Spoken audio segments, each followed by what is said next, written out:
नमस्कार. वैशालीस रेसिपीमध्ये आज आपण पोह्याचा एकदम हटके प्रकार करणार आहोत.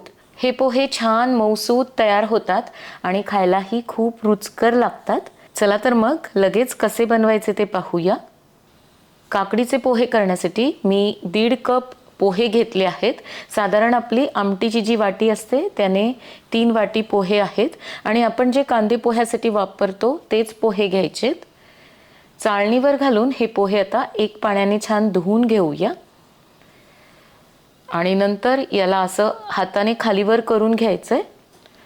फार जास्त पण पाणी वापरायचं नाही, नाहीतर मग या पोह्यांचा लगदा होतो.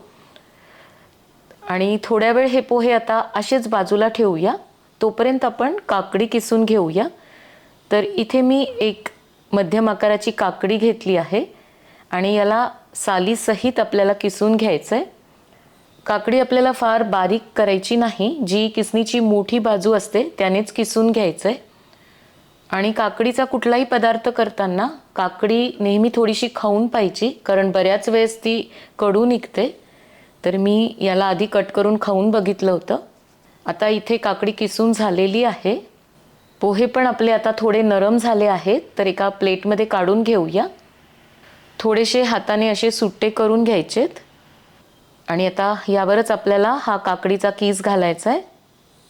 1 वाटी गच्च भरून बारीक केलेलं ओलं खोबरं घेतलंय. तर खोबऱ्याचे मी आधी पातळ काप करून घेतले आणि नंतर मिक्सरमध्ये घालून त्याला बारीक फिरून घेतलं होतं. तुम्ही हवं तर ओलं खोबरं किसणीवर किसून सुद्धा घेऊ शकता. हे सगळं आता हाताने मिक्स करून घेऊया.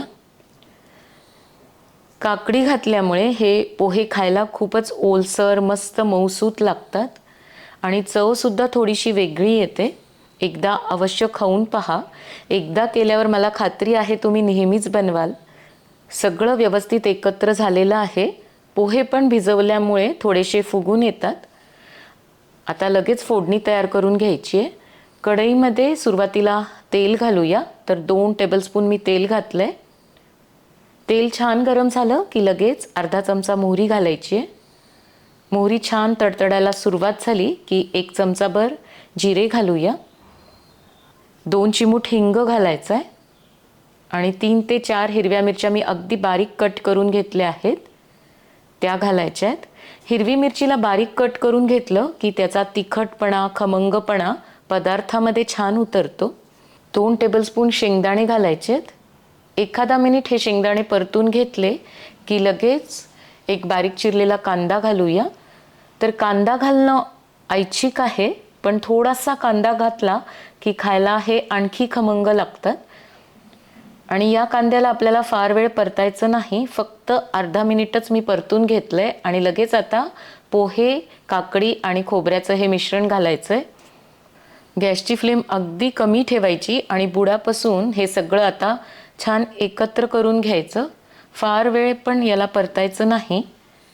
व्यवस्थित मिक्स करून घेतल्यानंतर 1 चमचा लिंबाचा रस घालूया. चवीनुसार मीठ आणि अगदी थोडीशी म्हणजे पाव चमचाच साखर घातली आहे.